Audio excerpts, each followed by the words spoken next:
Head of State and Government, Secretary General, distinguished delegates, ladies and gentlemen, on behalf of the people of Nigeria, I congratulate you on your well-deserved election as the President of this session of the United Nations General Assembly.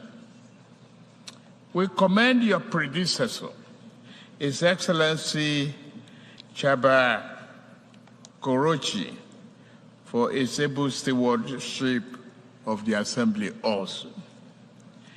We also commend His Excellency Antonio Guterres, Secretary General of the United Nations, for his work seeking to forge solutions to humanity's common challenges.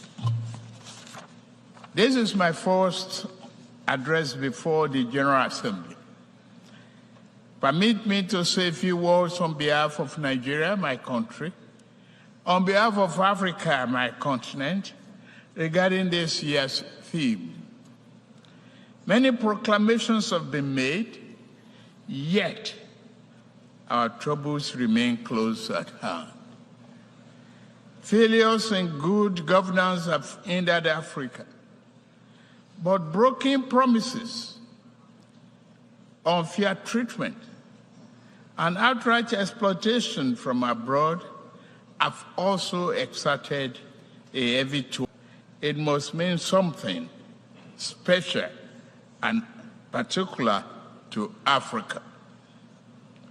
In the aftermath of the Second World War, nations gathered in an attempt to rebuild their war-torn societies. A new global system was born, and this great body, the United Nations, was established as a symbol and protector of the aspiration and the finest ideas of humankind. Nations saw that it was in their own interest to help others exceed the rubbles and wasteland of war. Reliable and significant assistance allowed countries emaciated by war to grow into a strong and productive society. The period was a high watermark for trust in global institutions and the belief that humanity had learned the necessary lessons to move forward in global solidarity and harmony. Today, for several decades, Africa has been asking for the same level of political commitment and devotion of resource that described the Marshall Plan.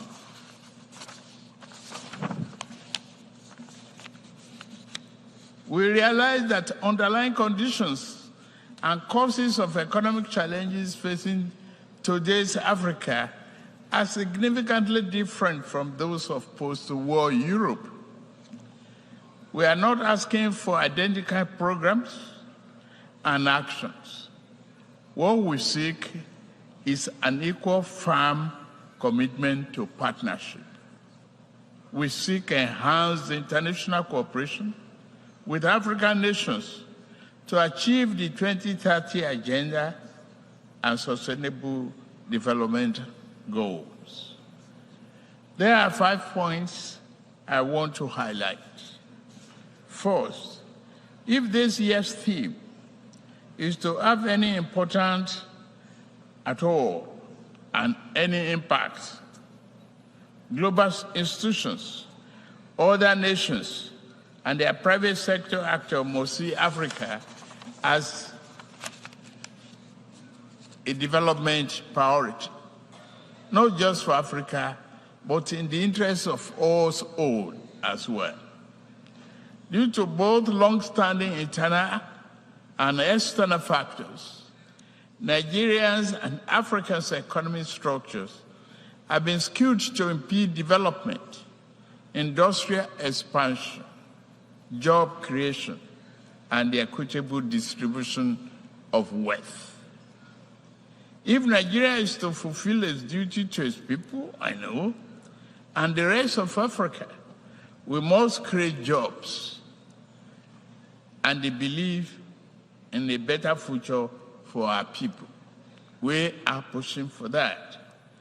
We must also lead by example, and we are doing so, to foster economic growth and investors' confidence in Nigeria, and remove the costly and corrupt fuel subsidy while also discarding a noxious exchange rate system in my first few days in office. Other growth and job-oriented firms are in the wings. I'm mindful of the transient hardship that reform can cause.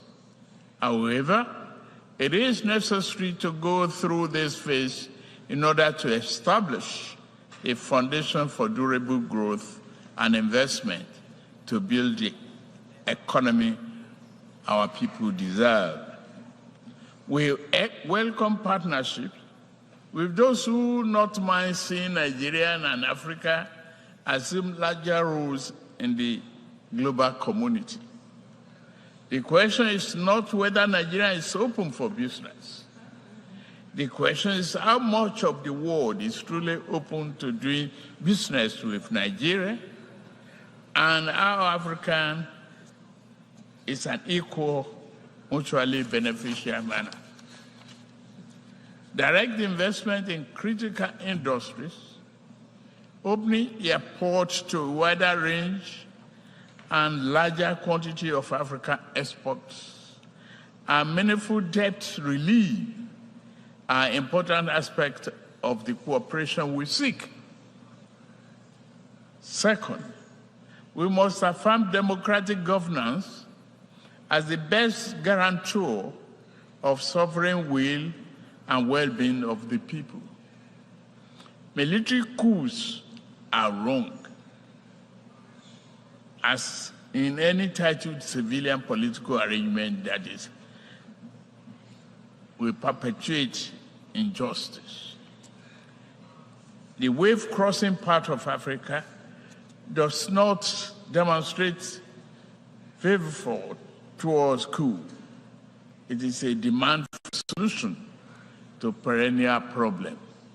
Let us dig it deeper. Regarding Niger, we are negotiating with the military leaders.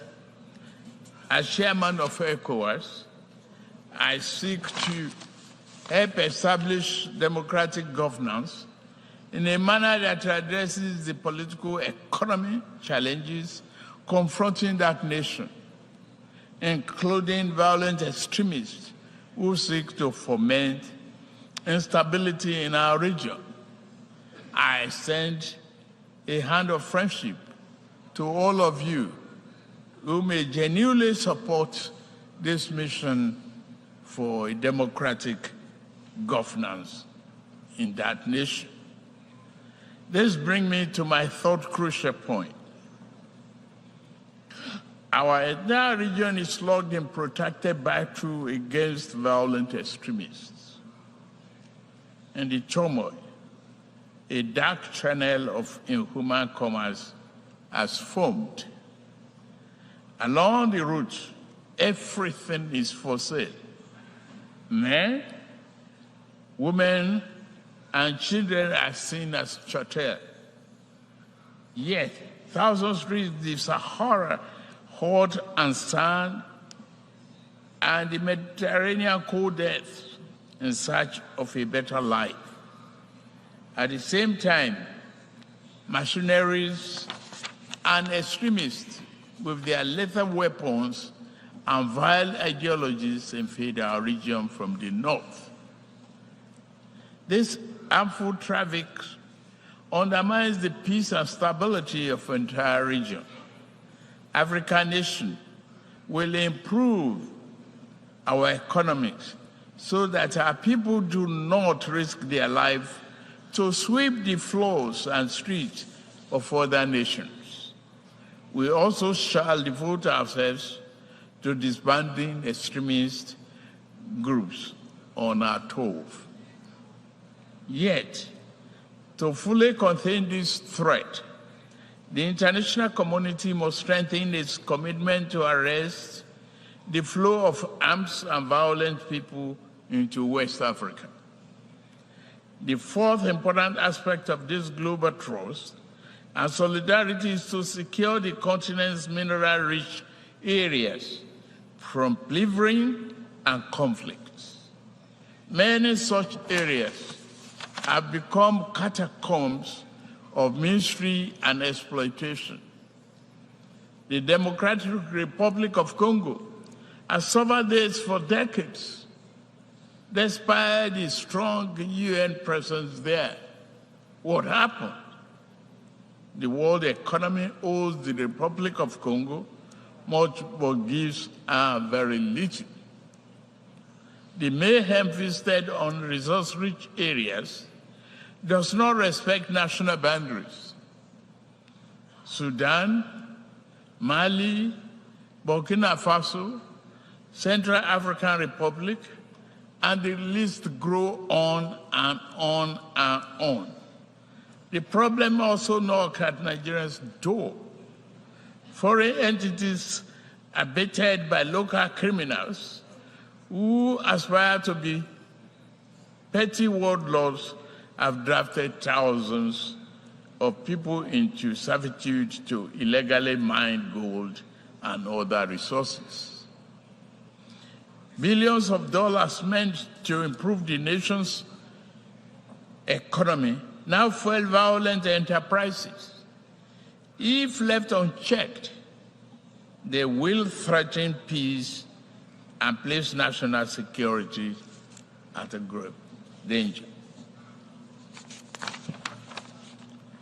Given the extent of this injustice and the high scales involved, many Africans are asking whether the phenomenon is by accident or by design.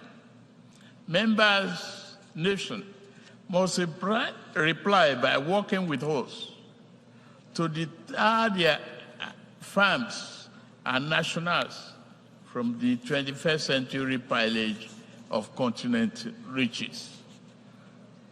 Fifth, climate change severely impacts Nigeria and Africa.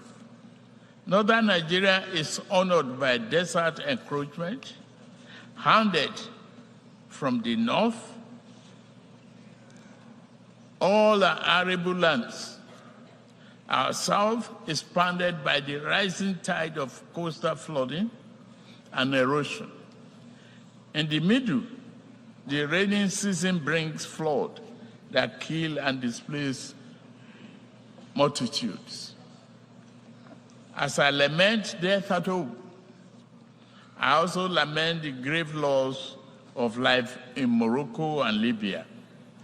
The Nigerian people are with you. Please note that.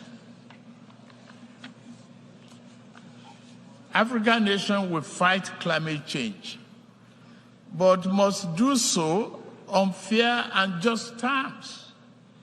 To achieve the need popular consensus, this campaign must accord with overall economic efforts. In Nigeria, we shall build political consensus by highlighting remedial actions which also promote economic good. Projects such as Green Wall to stop desert encroachment, halting the destruction of our forests by mass production and distribution of gas-burning stoves, and providing employment in local water management and irrigation projects are examples of efforts that equally advance both economic and climate change objectives. Continental efforts regarding climate change will register important victories if established economies were more forthcoming with public and private sector investment for African preferred initiatives. Again, this will go far in demonstrating that global solidarity is real and working. As I'm about to close, let me emphasize Nigeria's objective accord with the guiding principles of this world body: peace, security, human rights, and development. In fundamental ways, nature has been kind to Africa, given abundant land, resources, and creative and industrious people. Yet, man has too often been unkind to fellow man, and this sad tendency has brought sustained hardship to Africa's doorstep. To keep faith with the tenets of this world to this body and the theme of this year's assembly, the poverty of nations must end. The pillage of one nation's resources by overreach of farms and people of stronger nations must end. The will of the people must be respected. This beautiful, generous, and forgiving planet must be protected.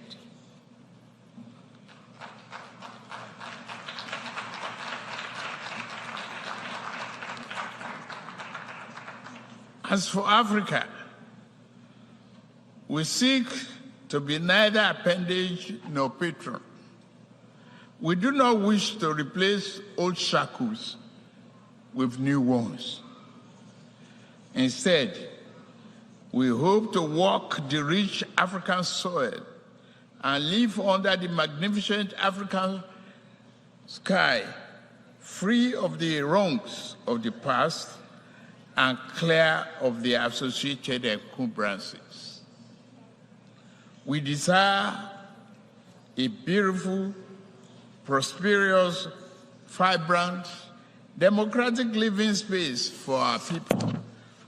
We will do it.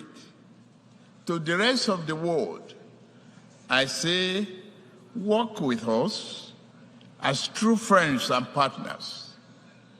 Africa is not a problem to be avoided, nor is it to be pitied.